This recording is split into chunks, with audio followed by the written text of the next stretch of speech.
Hello mga ka-bless! May mga nag-PM sa akin siguro mga 3 or 4 yon na sana eyelash tutorial naman. So ito nga, eyelash tutorial naman tayo.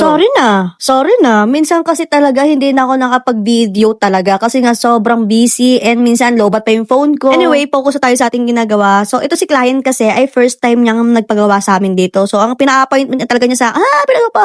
Bulitin ko, dahan-dahan. Itong si client ay first time niyang nagpagawa sa amin and ang pinaka-appointment talaga niya, ito na naman tayo. Ang inabil niya sa amin, eyelash and nails. So, unang-unang ginawa sa kanya is itong lashes. At dahil first time nga dito sa amin, wala pa siyang record. Pero hindi naman siya first time talaga magpapalashes. Siguro ang pinakalas talaga niya is last year pa. At ayun nga, dahil nga first time ni client, ay may assessment muna tayo. So, tinanong ko muna siya kung ano ba yung outcome na gusto niya, ano ba yung mga fantasy niya. Ginamit na naman ang magic word na ikaw na bahala. Kung anong alam mong bagay sa akin, yun na yun. Chinek ko yung eyes niya, yung mata niya, hindi naman ganun kalaki, hindi rin naman ganun kaliit.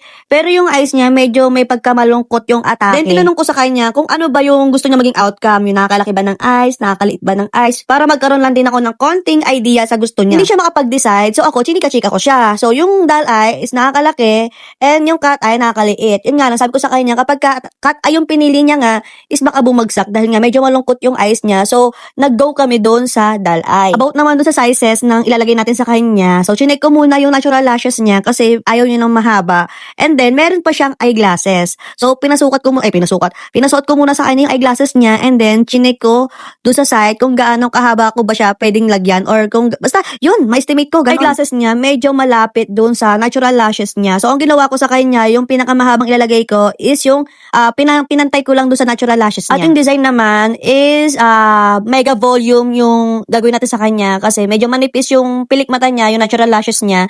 So, yung mega volume naman kasi, hindi porket mega volume is makapal talaga yung magiging outcome. Lagi talaga tayo nakadepende sa kung gaano kakapal yung pilik mata ng kliyente natin. Dahil nga, medyo manipis yung pilik mata ng client ko, hindi ganun kakapal talaga, hindi ganun kabongga yung magiging outcome kapag mega volume sa kanya. Yung natural lashes niya kasi, parang parang na-damage na hindi naman daw siya nagka-cluster or what, or baka inborn lang din talaga sa kanya yan. Ay hindi, nagka-curler pala siya, nagka-curler pala siya, ngayon naalala ko na. O diba, masyado na ako makakalimutin, ganun ba talaga pag mga 30 na, makakalimutin na? Yung pilik mata niya kasi, may mga part talaga na wala, may mga part na bagong tubo, alam mo yung mga, basta dahil nga sa kaka-curler niya, okay lang naman mag-curler tayo. Wag naman yung sobrang diin na talaga, ay talaga mapuputol talaga yan. Hindi ko na siya patatagalin pa ha. So ito na yung outcome ng gawa natin. Mega volume doll eye set, pero hindi siya ganun kabongga yung pagka mega volume nga dahil nga ay hindi naman ganun kakapal yung pilik mata niya.